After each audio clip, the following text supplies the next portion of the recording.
পৃথার ইচ্ছে ডানায় তোমাকে আবারও স্বাগত। আজকে যে ছোট গল্পটা পড়ব তার নাম দায়। লিখেছেন সমরেশ মজুমদার।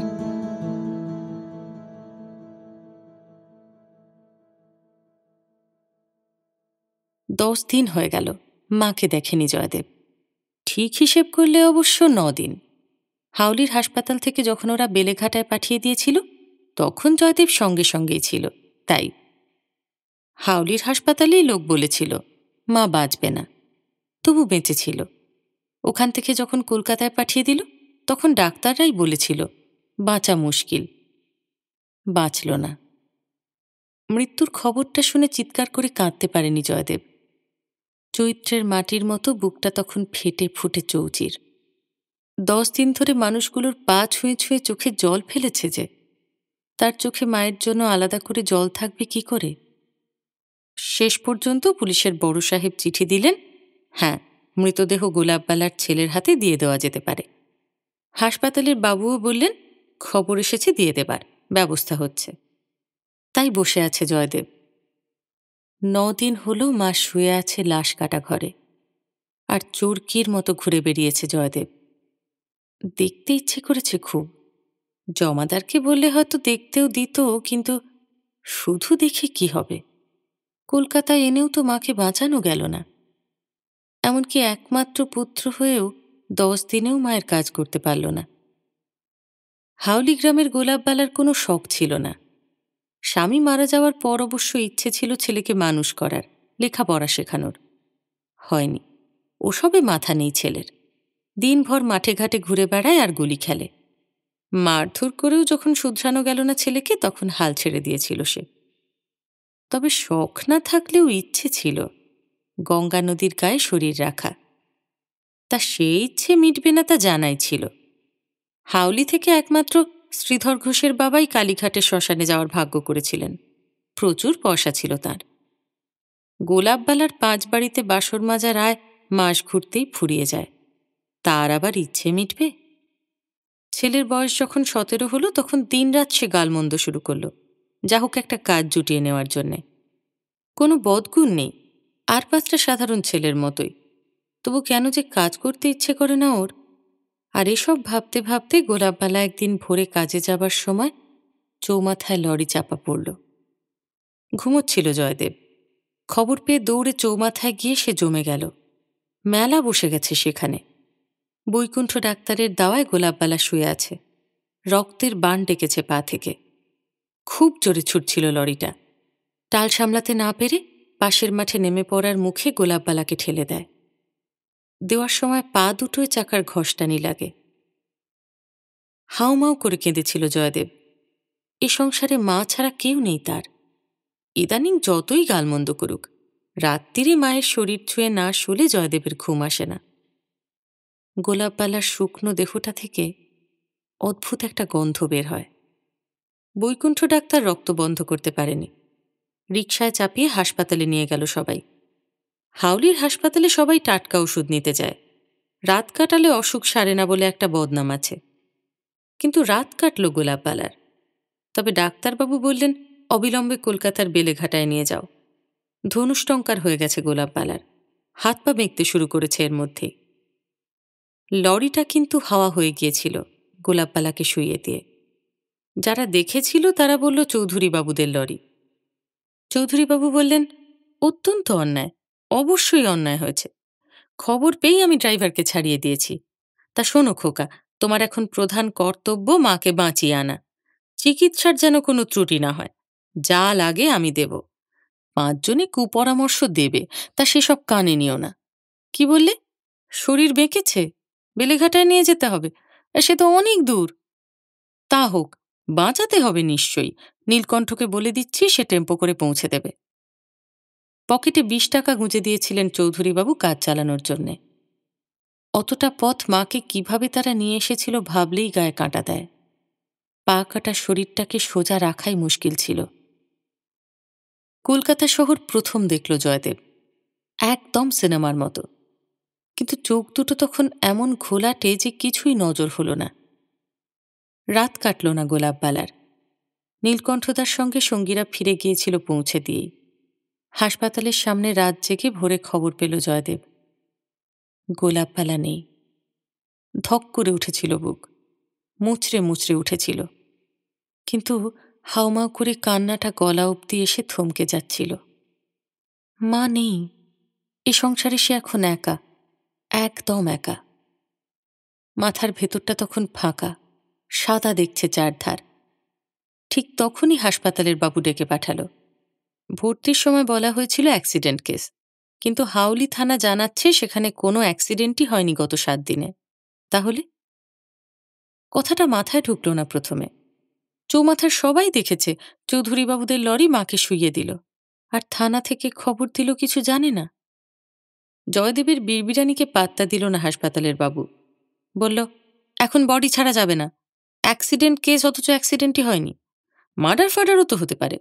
লোকাল থানা থেকে বডি আটকাতে বলেছে, তোকে খুঁজতে এখনই সেপাই আসবে। অসাড় হয়ে গেল জয়দেব। মার্ডার কথাটার মানে সে জানে। লোকটা বলে কি?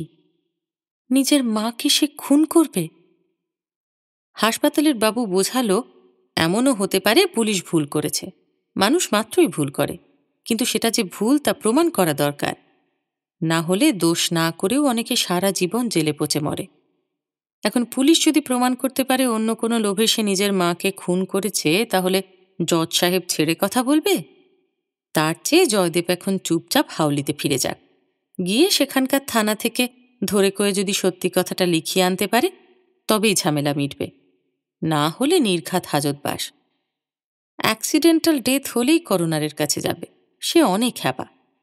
হাউলি থেকে ঘুরে না আসা পর্যন্ত লাশ কাটা ঘরে থাক গোলাপপালা, কোনো চিন্তা নেই। চোরের মতো হাউলিতে পালিয়ে এলো জয়দেব। চৌমাথায় নেমে দেখল কোনো পরিবর্তন নেই। লরিটা যে মাকে মেরে ফেলল তা যেন কেউই মনে রাখেনি। জীবন স্বাভাবিক সর্বত্র। বৈকুণ্ঠ ডাক্তার চুকচুক শব্দ করল, বউ গেলে বউ পাবি রে, গর্ভধারিণী কি আর ফিরে আসে? তা বাছা কাছা নিসনি এখনো? জয়দেবের কান্না পেল, চোখে জল এলো না। সমস্যার কথা বলল। শুনে বৈকুণ্ঠ ডাক্তার বলল, থানায় যা, বড়বাবুকে ধর। না ধরে লাভ নেই, কেউ তো ডায়েরি করেনি, পুলিশ এলে সাক্ষী দেবে না কেউ। তবু যা, যেতে হয়। বড়বাবু কথা শুনে যেন আকাশ থেকে পড়লেন। কি বললি? লরি চাপা পড়েছে? নাম কি? ও, কবে? 2 দিন হলো? কেউ বলেনি তো। ও, ও হ্যাঁ, আমি তো তাই রিপোর্ট পাঠালাম অ্যাক্সিডেন্ট হয়নি। হ্যাঁ, এসে গেছে? যাব বাবা, ঝামেলা বাড়ল। ও বিধু, এদিকে এসো হে, এ ছোঁড়াটাকে নিয়ে একবার স্পটটা ঘুরে এসো তো। বিধুবাবু ছোট দারোগা সব শুনছিল। সঙ্গে নিয়ে পথ চলতে চলতে বলল, এসব করে কি লাভ? চৌধুরীদের সঙ্গে কেস লড়তে পারবি? লড়লে তোর মায়ের প্রাণ ফিরে পাবি? সাক্ষী দেবে কেউ? নান, বরং চৌধুরীবাবু যদি বলে তুই করেছিস কাজটা, তো সবাই বলবে তাই ঠিক। তার চাইতে মাথা ঠান্ডা কর। যে যায় সে আর ফিরে আসে না, যারা থাকে তাদের সঙ্গে ঝামেলা করে কি লাভ? এক কাজ কর, সোজা চৌধুরীবাবুর কাছে চল, একটা বিহিত হবে। লোকটা বেশ ভালো মানুষের গলায় কথা বলল। একটা কিছু বিহিত করা দরকার বুঝতে পারছিল জয়দেব। মাকে মেরেছে চৌধুরীবাবুর লরি, কিন্তু তাকে বাঁচাতে পারে নিশ্চয়ই। ছোট দারোগাবাবু বলল, অনেকে অনেক কুমতলব দেবে, একদম শুনবি না। ক্ষতিপূরণ, মামলা করা এসব বলবে। আরে যারা বলবে তারাই দেখবি প্রয়োজনের সময় হাওয়া হয়ে গেছে। চৌধুরীবাবু বললেন, চলে গেল মেয়ে ছেলেটা। আহা, কে যেন বলছিল ভারী ভালো বাসন মাজত। কি করবি ছোঁড়া, মা তো আর চিরকাল থাকে না। চুকচুক শব্দ করলেন তিনি বৈকুণ্ঠ ডাক্তারের মতো। ছোট দারোগাবাবু বলল, ও একটা বিপদে পড়েছে স্যার। চৌধুরীবাবু বললেন, বিপদই বটে, মাতৃদায় বলে কথা। ছোট দারোগাবাবু বলল, সে তো ঠিকই, কিন্তু আমরা তো কোনো খবর পাইনি, মানে ডায়েরি করেনি কেউ। তাই হাসপাতালকে বলেছি অ্যাক্সিডেন্ট হয়নি। তাই শুনে ইনজুরি কেস বলে হাসপাতাল বলছে বডি ছাড়বে না। এ বেচারাকে টানা হ্যাঁচড়া করবে এই আর কি। চৌধুরীবাবু চোখ কপালে তুললেন। সে কি কথা? বডি ছাড়বে না? আমাদের হাউলির মেয়ে ছেলেকে আটকে রাখবে? ছোট দারোগাবাবু বলল, মানে দাহ করতে দেবে না। চৌধুরীবাবু বললেন, ভারী অন্যায়। তা তোমরা আমায় একটু জিজ্ঞেস করলে পারতে কি রিপোর্ট দেবে, বললে পারতে গাছ ফাছ থেকে পড়ে গেছে, চুকে যেত। ছোটবাবু বলল, না স্যার, ওই পা দেখলেই বোঝা যায় রান ওভার কেস, পড়লে ওরকম হয় না। চৌধুরীবাবু বললেন, তা রান ওভারই লিখতে, হাজারটা গাড়ি ছুটছে রাস্তা দিয়ে, যে কেউ মেরে পালিয়ে যেতে পারতো, তোমরা সব কেস ধরতে পারো, তাই লিখে দাও। ছোট দারোগাবাবু বলল, তা হয় না আর, মানে একবার লিখলে আর পাল্টানো আইনসম্মত, মানে অসম্মানের ব্যাপার। চৌধুরীবাবু বললেন, বাজে কথা রাখো তো, ভুল সংশোধন, মানে রেকটিফিকেশন কথাটা ডিকশনারিতে আছে কেন? সময় নিয়ে লেখো, আজই লিখতে হবে তার কোনো মানে নেই। পরদিন ফিরে এলো জয়দেব কলকাতায়। ছোট দারোগাবাবু বলেছেন কোনো চিন্তা নেই, ভুল স্বীকার করে তিনি রিপোর্ট পাঠাচ্ছেন। হাসপাতালে এসে খবরটা দেবার আগেই সিপাই তার হাত ধরল। জয়দেব যত বোঝায় কে শোনে কার কথা। কদিন লকআপে থেকে শেষে ছাড়া পেয়েছে আজ। হাউলি থেকে রিপোর্ট এসেছে, গোলাপবালা গাড়ি চাপা পড়েছিল, চালক গাড়ি নিয়ে হাওয়া হয়ে গেছে, ধরা যায়নি। চৌধুরীবাবু সেবার দিয়েছিলেন 20, এবার 100। বলেছিলেন, মায়ের কাজ করে ফিরে আয় হাউলিতে, আমি তো আছি, কোনো চিন্তা নেই তোর। সেই টাকাটা এখনও আস্ত আছে। থানার সেপাই 2 টাকা নিয়েছিল মাত্র, কিন্তু এখনও তার পকেটে 102-3 টাকা রয়ে গেছে। হাসপাতালের বাবু বলেছে 10 টাকা দিতে হবে, পোস্টমর্টমের রিপোর্ট নিয়ে যাতে কোনো ঝামেলা না হয় সেই জন্যে। একটা ঝিমুনি এসেছিল, শরীর আর সোজা থাকতে পারছে না। জয়দেব চোখ মেলে দেখল বেলা গড়িয়ে আসছে। হাসপাতালের বাবু বলেছিল সময় হলেই ডাকবে, ডাকছে না কেন? জয়দেব উঠল। বাবুর সামনে বেজায় ভিড়, লোকগুলো খুব চেঁচাচ্ছে, বোঝা যাচ্ছে ওদের খুব তাড়াতাড়ি আছে। বাবুও যেন ওদের খুশি করার জন্য খুব চেষ্টা করছেন। ওই ভিড় ঠেলে নিজের কথা বলার সাহস পেল না জয়দেব। চুপচাপ এক কোণে দাঁড়িয়ে দেখতে লাগলো ওদের কাণ্ড। এই কয়দিনে লকআপে বসে সে অনেক দেখেছে। 10 দিন আগের প্রথম কলকাতায় আসার সঙ্গে এখনকার দেখার কোনো মিল নেই। সে বুঝতে পারছিল এই লোকগুলো খুব বড় লোক, তাদের কেউ আজ সকালে মারা গেছে। ডেড বডি পাওয়ার ব্যাপারে কোনো দেরি ওরা সহ্য করতে পারছে না। এই নিয়ে কত রকমের চোখ রাঙানি চলতে চলতে হঠাৎ সব শান্ত হয়ে গেল। কেউ মারা গেছে, অথচ ওদের ভাবভঙ্গিতে সেটা একদম বোঝা যাচ্ছে না। কাজ হাসিল করে ওরা চলে গেলে বাবু রুমাল দিয়ে মুখ মুছল, কিন্তু তাকে একটুও বিরক্ত দেখাচ্ছিল না। জয়দেবকে দেখতে পেয়ে বাবু চিনতে পারল। আয়, এবার তোর কাজটা করে দি। উফ, বড় লোকের ছেলে মরলে হাজার ঝামেলা। জয়দেব দেখল কাগজের আড়ালে বাবু কিছু লুকোলো, তারপর খসখস করে কিছু লিখে বলল, দে। জয়দেব ফ্যাল ফ্যাল করে তাকিয়েছিল। বাবু হাসল। কথাটা মনে নেই? মনে ছিল। 10 টাকা দিতেই একটা কাগজ তৈরি হয়ে গেল। বাবু বলল, ব্যাস, আর কোনো ঝামেলা নেই, যা এখন মনের সুখে তোর মাকে দাহ কর, আমি এখনই অর্ডার পাঠিয়ে দিচ্ছি, মর্গে চলে যা। বেলেঘাটায় লাশ কাটা ঘর নেই, শেয়ালদার কাছে সেটা। কদিন ঘুরে ঘুরে পথ চেনা হয়ে গেছে, কিন্তু চেনা হলেও পথ হাঁটতে ভারী ভয় করে জয়দেবের। প্রতি মুহূর্তে মনে হয় গাড়িগুলো গায়ের উপর ঝাঁপিয়ে পড়ল বলে। খিদে পেয়েছে খুব। হাসপাতালের সামনে ফুটে বসা দোকান থেকে আলুর দম রুটি খেয়ে নিল সে। কলকাতায় খুব সস্তায় নানান রকম খাবার পাওয়া যায়। লাশ কাটা ঘরের অফিস থেকে অনুমতি পাওয়া গেল। জয়দেব মাকে নেবার জন্য এগিয়ে যেতেই দেখল খুব ধুমধাম করে গাড়ি সাজিয়ে সেই বাবুগুলো হরিধ্বনি দিতে দিতে একটা মরা নিয়ে যাচ্ছে। তাহলে ওদের বাড়ির ছেলেরও ধনুষ্টঙ্কার হয়েছিল, কিন্তু কেউ কাঁদছে না কেন?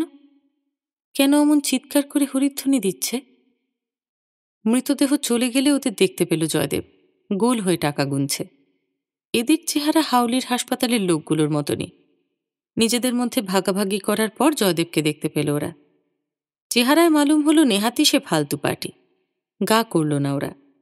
ছড়িয়ে ছিটিয়ে চলে যাচ্ছে দেখে জয়দেব বুড়ো মতন একজনকে ধরল। লোকটি জিজ্ঞেস করল, কতদিনের মরা? মা 10 দিন হলো মারা গেছে। 10 দিনের মরা? ওরে বাবা, গোলে পচে ফুটবল হয়ে গেছে। দাঁড়াও, অর্ডারটা নিয়ে আসি। অফিস ঘরের দিকে লোকটা চলে যেতে জয়দেব হতভম্ব হয়ে গেল। মা পচে গেছে। সঙ্গে সঙ্গে মনে পড়ল, মরা বাসি হলে শরীরে পচন আসে। একবার হাওলির নদীতে একটা পচা মরা ভেসে এসেছিল। কি দুর্গন্ধ! মা কি সেরকম হয়ে গেছে? বিশ্বাস করতে কষ্ট হলো জয়দেবের।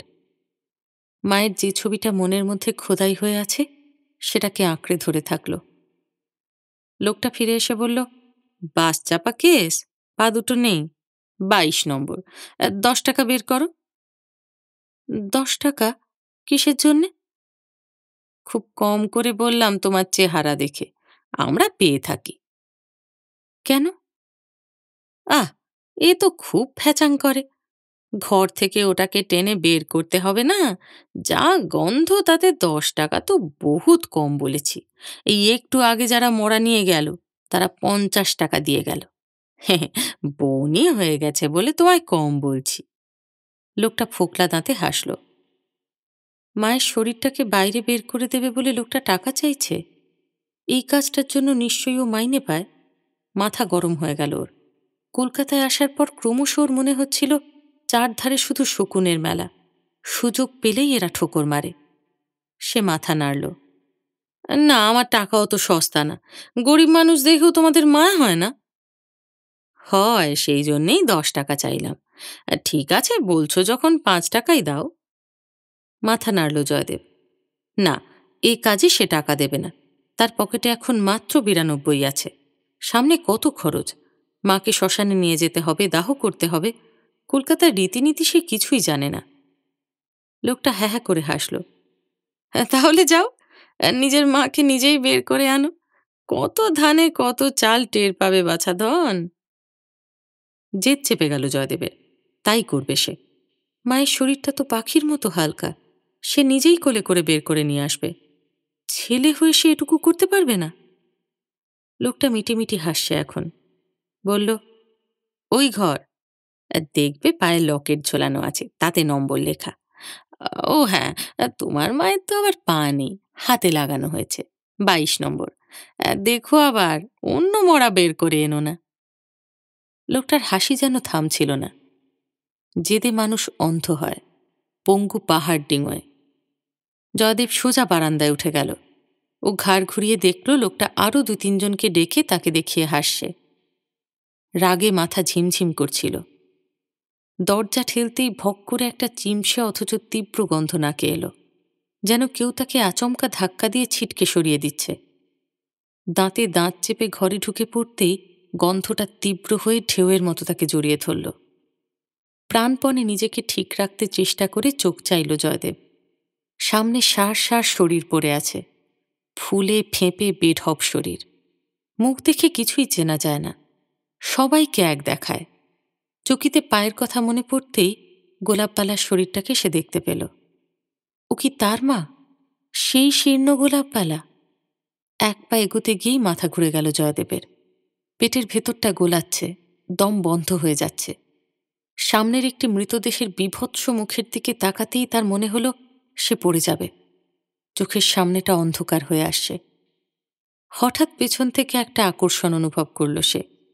কেউ যেন তাকে টেনে বাইরে নিয়ে যাচ্ছে। চারধারে আলো, নির্মল বাতাস। জয়দেব ওয়াক ওয়াক করে বমি করতে লাগল।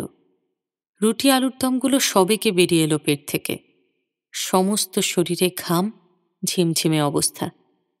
সেই মুহূর্তেও কানে এলো কারা খ্যাখ্যা করে হাসছে। চোখ তুলল সে কোনো রকমে। ওর মাথার উপর নীল আকাশ, ফুরফুরে হাওয়ায় ঘাম শুকোচ্ছে।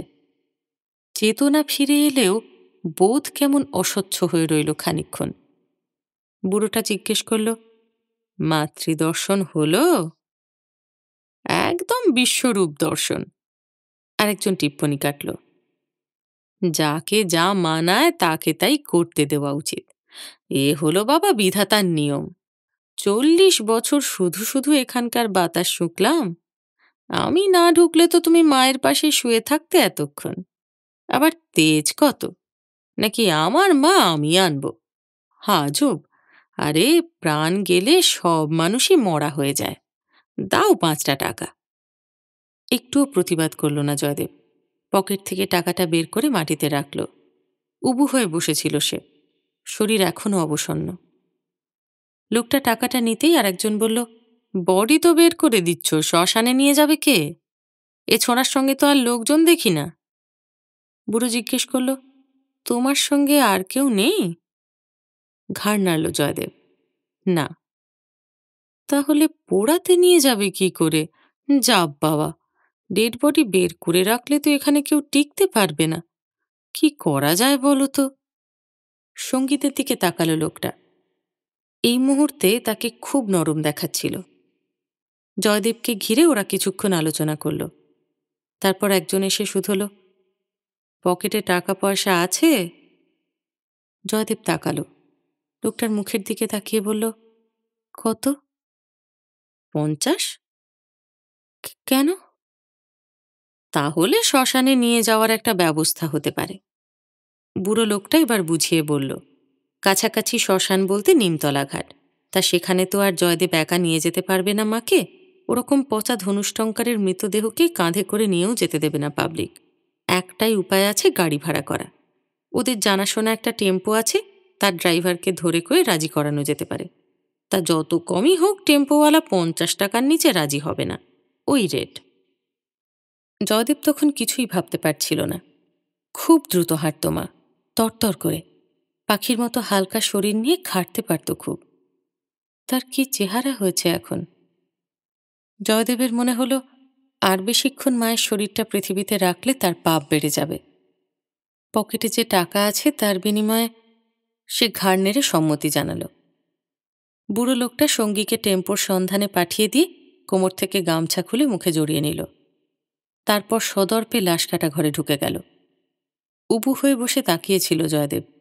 খানিক বাদেই দেখতে পেল বুড়ো দড়ি বেঁধে গোলাপবালাকে টেনে বের করে আনছে বাইরে। দরজা বন্ধ করে দড়িটা খুলে নিয়ে বুড়ো এগিয়ে এসে বলল, শরীরে আর কিছু নেই। উঠে দাঁড়িয়েছিল জয়দেব। আচমকা একটা কটু গন্ধ নাকে লাগল। এত কটু যে নিঃশ্বাস নিতে কষ্ট হয়।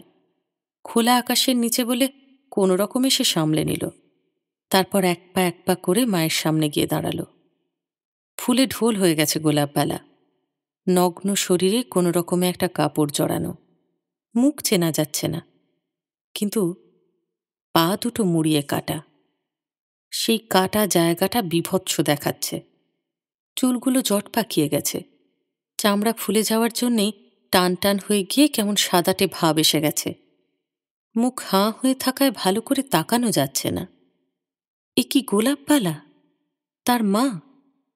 নরম ছোট্ট শরীরে যার মায়াময় গন্ধ বের হতো। জয়দেবের সমস্ত শরীর পাক দিচ্ছিল।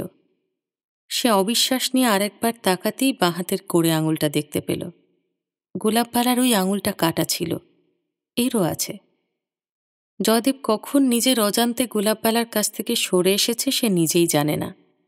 10 দিন ধরে যে টানাপোড়েন চলছিল বুকের মধ্যে, তা যেন হঠাৎই থমকে গেল। এই চেহারা দেখার পর সে যেন কিছুতেই জীবন্ত গোলাপবালাকে স্মরণ করতে পারছে না। বুড়ো বলল, মানুষের শরীর মাটির চাইতেও কমজোরি। কদিনেই দেখো গলে হেজে গেল, অথচ ওই শরীরে তুমি 10 মাস শুয়েছিলে। যেই প্রাণ ফুরুত হয়ে গেল অমনি ভালোবাসা মরে গেল। তা যাক, এখন কথা হলো একে তুমি নিয়ে যাবে কি করে? যা গন্ধ ছড়াচ্ছে। এই সময় ঘটাং ঘটাং করে একটা টেম্পো এসে হাজির হলো। টেম্পোওয়ালা চিমড়ে ধরনের, মাথায় একগাছিও চুল নেই। গাড়ি থেকে নেমেই চিৎকার করে উঠল, ওরে বাপ, কি দুর্গন্ধ! না না, আমি পারবো না নিয়ে যেতে। ওরে বাস, অন্নপ্রাশনের ভাত বেরিয়ে আসছে। বুড়ো ছুটল। টেম্পোওয়ালার কাছে গিয়ে হাত পা নেড়ে জয়দেবকে দেখিয়ে কি সব বলতে লাগলো। টেম্পোওয়ালা তখনও মাথা নেড়ে যাচ্ছে। শেষ পর্যন্ত লোকটা চিৎকার করে উঠল, 70 টাকার নিচে আমি নিয়ে যেতে পারবো না, ও মরা নিয়ে গেলে গাড়ি ধুতে হবে। বুড়ো ছুটে এলো জয়দেবের কাছে। শুনলে তো কথা, আমি বলি কি ওতেই রাজি হয়ে যাও, মাতৃদায় বলে কথা। জয়দেবের মনে হলো বুড়ো নিশ্চয়ই এককালে তার আত্মীয় ছিল। এত ঝামেলা লোকটা যে তার জন্য সামলাচ্ছে, তাই সে কৃতজ্ঞ হয়ে উঠল। তার পকেটে এখন 87 টাকা রয়েছে। 70 যদি চলে যায় তাহলে দাহ খরচ কিসে হবে? বুড়ো বলল, শ্মশান হলো যাওয়ার রাস্তা, একবার সেখানে পৌঁছে গেলে কেউ কি পড়ে থাকে? কিন্তু এই গন্ধ ছড়াতে ছড়াতে গেলে পাবলিক তোমাদের ঢিল মারবে। দাঁড়াও, ব্যবস্থা করছি। ৫টা টাকা ছাড়ো। কিছুক্ষণের মধ্যেই ছেঁড়া কাপড়ে প্রায় মুড়ে দিল বুড়োটা। তারপর একটা বোতল থেকে খানিকটা তরল পদার্থ ঢেলে দিল শরীরে, দিয়ে বলল, গন্ধ লাগছে আর? জয়দেব বুঝল আর একটা চড়া গন্ধ নাকে আসছে। ওষুধ ওষুধ। বুড়ো যখন শরীরটাকে টেম্পোয় তুলে দিল, তখন ড্রাইভার জিজ্ঞেস করল, রস গড়াচ্ছে নাকি? তাহলে কাগজ পেতে শোয়াও। বুড়ো বলল, রাখো, বললে তো গাড়ি ধুয়ে ফেলবে। ড্রাইভার জয়দেবকে বলল, এই, তুমি বডির পাশে গিয়ে বসো। পাবলিক পেঁদালে তুমি বুঝবে। তাছাড়া মরা ছুঁয়ে থাকতে হয়। গাড়ি ছাড়ার আগে ড্রাইভার বুড়োর সঙ্গে কিছু কথা আলাদা বলে এলে বুড়ো বলল, যাও বাছা, মায়ের কাজ করো, বলো হরি হরি বল। কলকাতা শহরের উপর দিয়ে গাড়ি যাচ্ছে। মায়ের শরীর ছুঁয়ে বসেছিল জয়দেব। এখন দুটো গন্ধ পাশাপাশি নাকে ঠেকছে। সে মায়ের শরীরটাকে দেখতে পাচ্ছিল না, কিন্তু চুলগুলো বাইরে বেরিয়ে আছে। আঙুল চুল স্পর্শ করতেই অদ্ভুত অনুভূতি হলো। ছেলেবেলায় মা ঘুমোলে এই চুলে মুখ ডুবিয়ে থাকত। ঘুম ভেঙে গেলে মা চেঁচাত। নারকোল তেলের গন্ধটা অদ্ভুত মিষ্টি লাগত তখন। এখন চুলগুলো লালচে, খসখসে।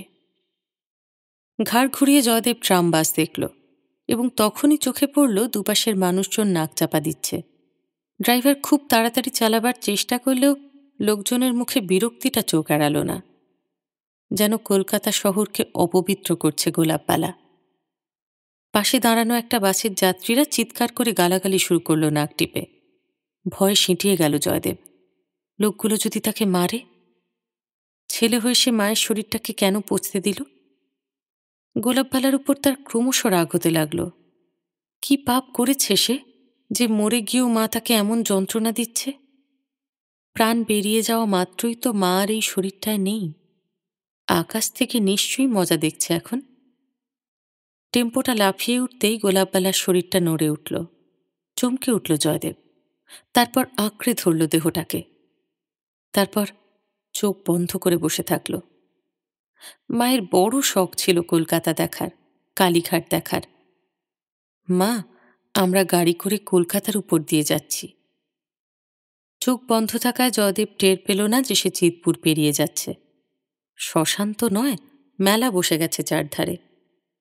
টেম্পোওয়ালা পুরো টাকা গুনে নিয়ে চলে যাওয়ার পর ওদের ঘিরে ভিড় জমে গিয়েছিল। সবাই নাকে হাত চেপে কি দেখতে চায়। একজন বলল, কতদিন? ওরে বাবা, 10 দিনের মরা পোড়াতে গেলে তো কাঠি কুলোবে না, টায়ার লাগবে। কাগজপত্র সব ঠিকঠাক আছে তো? তো যাও, অফিসে লিখিয়ে এসো। হাসপাতালের কাগজে কাজ হলো। নাম লেখানোর সময় পকেট খালি হয়ে গেল জয়দেবের। সে ফিরে এসে দেখল ভিড়টা বেড়েছে। সবাই যেন একটা আজব জিনিস দেখছে নাক চাপা দিয়ে। কি করে হলো, কোথায় হলো, প্রশ্নের উত্তর দিতে দিতে জয়দেব নাজেহাল। তার মনে হচ্ছিল যত তাড়াতাড়ি এখান থেকে বেরিয়ে যেতে পারে ততই মঙ্গল। প্রায় 150 টাকা লাগবে। অঙ্কটা শুনে জয়দেবের কোনোই বিকার হলো না। সে যখন জানালো তার পকেটে পয়সা নেই, তখন ভিড় ফাঁকা হয়ে গেল আচমকা। ঘন ঘন মৃতদেহ আসছে হরিধ্বনি দিতে দিতে। তাদের নিয়ে ব্যস্ত হয়ে গেল ওরা। মায়ের পাশে উবু হয়ে বসে থাকল জয়দেব। ওষুধের গন্ধটা কেটে গেছে এতক্ষণে। পচা গন্ধটা তীব্র হচ্ছে। কিন্তু কি আশ্চর্য, এখন সেটা নাকে একটুও ঠেকছে না। কখন যেন অভ্যেস হয়ে গেছে গন্ধটা। ভীষণ ক্লান্ত লাগছে এখন। মাথা তুলতে কষ্ট হচ্ছিল। এই বেটা, এমন মরা নিয়ে এসেছিস, বাপের নাম ভুলিয়ে দিচ্ছিস। বেটা, গন্ধে প্রাণ বেরিয়ে যাচ্ছে। মালের নেশাও ঝুল হয়ে গেল। এই, পোড়াচ্ছিস না কেন? ধমক শুনে চোখ মেলল জয়দেব। মুখগুলোকে চিনতে পারল সে। এদের সে বেলেঘাটায় দেখেছে, লাশকাটা ঘরে দেখেছে। কি বলবে সে বুঝতে পারল না। জড়ানো গলায় সামনে দাঁড়ানো একজন বলল, 10 মিনিটের মধ্যে পুড়িয়ে ফেল। কে হয় তোর? মা। Murder case? বয়স কত ছিল? কথাটা শুনেই কান ঝাঁঝা করে উঠল জয়দেবের। কিন্তু লোকগুলোর জামা কাপড় দেখে সে চোখ সরিয়ে নিল। এরা এত বড় লোক, এদের সঙ্গে কি কথা বলতে পারে সে? আবার মুখ নামিয়ে নিল সে। জড়ানো গলায় বলল, মুখে বাক্য নেই যে, পচা মরা নিয়ে শোক করলে চলবে? না না, এখানে মরা রেখে গন্ধ ছড়ালে চলবে না। 10 মিনিট টাইম দিলাম, এটা গন্ধে আমাদেরটা না উঠে বসে। লোকজন আর কাছে ঘেঁষছে না। সন্ধে ঘনিয়ে এলো। জয়দেব বুঝে উঠছিল না সে কি করবে। মা, তুমি এমনি করে প্রতিশোধ নিচ্ছ তখন কথা শুনতাম না বলে? ঝিমুনিটা বেড়ে যাচ্ছিল, শুতে ইচ্ছে করছিল খুব। সত্যি সত্যি টাকা নেই? গলাটা শুনে তাকালো জয়দেব। মুখে পাকা দাড়ি, চোখ লাল একজন দাঁত খুঁটতে খুঁটতে ওকে জিজ্ঞেস করছে। জয়দেব ঘাড় নাড়ল। নেই। তাহলে কি করে পোড়াবি? জানি না, যা ছিল সব শেষ হয়ে গেছে। আমি যদি পুড়িয়ে দিই কি দিবি? জয়দেব ভেবে পেল না কি দিতে পারে। কেউ যদি দয়া করে তাহলে হাউলিতে গিয়ে সে টাকা জোগাড় করে আনতে পারে, কিন্তু এখন একটু চালাকি করতে হবে। এতদিনের মরাকে ইলেকট্রিকে শোয়ানো নিষেধ আছে, কিন্তু সে আমি বুঝব। এখন বল কি দিবি? গলা শুকিয়ে গেছে জয়দেবের। কোনো রকমে বলল, কিছুই নেই আমার। আছে আছে। খপ করে তার কনুইয়ের উপরটা ধরল লোকটা। দুটো আঙুল দিয়ে উপর তাবিজটা নেড়েচেড়ে দেখে বলল, এটা খোল। হাঁ হয়ে গেল জয়দেব। সমস্ত শরীর অসাড়। তাবিজটা চাইছে লোকটা। বাবার থানে মানত করে জমানো টাকা দিয়ে তাবিজটা বানিয়ে দিয়েছিল গোলাপবালা। খুব বড় ভাড়া আছে ছেলের, বারবার করে বলে দিয়েছিল এটা যেন কখনো হাত থেকে না খোলে। কত দামের? গোলাপবালা বলতো, জামার তলায় ঢেকে রাখবি, রূপোর এখন খুব দাম। কিরে দিবি? কবজ হাতে বেঁধে কি হবে যদি মায়ের শরীর পচে? ছেলের কাজ কর, তোকে দেখে মায়া হলো বলে এলাম। টাইট হয়ে গিয়েছিল চেনটা। অনেক কষ্টে খুলল জয়দেব। লোকটা একবার আকাশে ছুঁড়ে লুফে নিল ফের। তারপর বলল, আমি ঢুকিয়ে দিয়ে চিৎকার করে তোকে গালাগাল করব, দুটো একটা চড়ও মারব, তুই চুপ করে মার খাবি, বুঝলি? নে, নিয়ে আয় ওটাকে, জলদি। বিদ্যুৎ বয়ে গেল শরীরে। তড়াক করে উঠে দাঁড়ালো জয়দেব। দুহাতে গোলাপবালাকে তুলে নিতে গিয়ে শরীর টলল। মাগো, কি ভারী হয়ে গেছো তুমি। হাতের মুঠোয় কিরকম অনুভূতি লাগছে। কোনো রকমে সামলে নিয়ে সে লোকটির পেছন পেছন চলতে লাগলো। আশেপাশে যারা ছিল তারা অবাক হয়ে দৃশ্যটা দেখছিল। একটা মেশিনের মতো জিনিসের সামনে গিয়ে লোকটা সুইচ টিপতেই জয়দেব দেখতে পেল লম্বা মতন শোয়ার জায়গা বেরিয়ে এসেছে। চাপা গলায় লোকটা বলল, শুইয়ে দে এখানে চটপট। গোলাপবালাকে সেই জায়গায় নামিয়ে দিতেই শটাং করে ভেতরে চলে গেল। আর সঙ্গে সঙ্গে লোকটা চিৎকার শুরু করে দিল, কেন মিথ্যে কথা বললি? কেন বললি অমুক বাবুর নাম? হায় হায়, কাকে ঢোকাতে কাকে ঢোকালাম। চড়লাথি চালাতে লাগলো লোকটা। তোর জন্যে আমার চাকরি যাবে, হায় ভগবান। মাটিতে শুয়ে পড়েছিল জয়দেব মারের চোটে। ভিড় জমে গেছে চারধারে। নানান লোক নানান কথা বলছে। একজন গালাগালি দিচ্ছে লোকটাকে। সে কি করে এমন ভুল করল? হই হট্টগোল চরমে। ওকে পুলিশে ধরিয়ে দিতে সুপারিশ করছে অনেকে। শ্মশানের বাবু এই মারে কি সেই মারে? যার হাতে মেশিনের দায়িত্ব সেই লোকটা ওকে অবশ্য আড়াল করে দাঁড়িয়ে ওকেই গালাগালি দিচ্ছে। এই সময় একটা গলা শোনা গেল। কি আরম্ভ হয়েছে! শ্মশানের মতো শান্তির জায়গাতে এসব করতে ভালো লাগে? কত খরচ লাগছে বলো, দিয়ে দিচ্ছি। শ্মশানের বাবু বলল, আপনি মহৎ লোক, কিন্তু কাজটাও অন্যায় করেছে। আপনার মাতৃশোক, তাই এ কথা বলছেন। আধ ঘন্টা পরে লোকটা তাকে ডাকল। শরীর থেকে রক্ত বেরিয়েছে, প্রচণ্ড ব্যথা। জয়দেব উঠে বসল। লোকটা বলল, এদিকে আয়, বেঁচে গেলি, মায়ের দায় বলে কথা। জয়দেব দেখল এখন ভিড় নেই।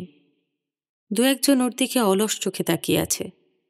সে কোনো রকমে টলতে টলতে লোকটার সামনে গিয়ে দাঁড়াতেই লোকটা মেশিনের তলা থেকে ছাই মেশানো কিছু একটা ভাঁড়ে তুলে বলল, নে তোর মায়ের পঞ্চাত্তা, পাশেই মা গঙ্গা, দিয়ে ঋণ মুক্ত হ। জয়দেব ভাঁড়টাকে দেখল, মায়ের শরীরটা এখন ওইটুকু।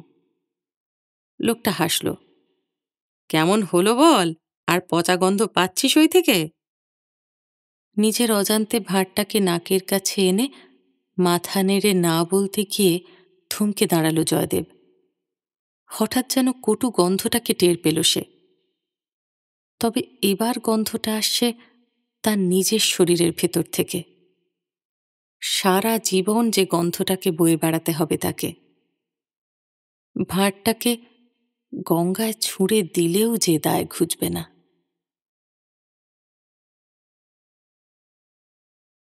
দুঃখের তিমিরে যদি জলে তব মঙ্গল আলোক যদি জলে, তবে তাই হোক, তবে তাই হোক। দুঃখের তিমিরে যদি জলে, মৃত্যু যদি কাছে আনে তোমার, অমৃতময় লোক তবে তাই হোক, তবে তাই হোক। দুঃখের তিমিরে যদি জলে।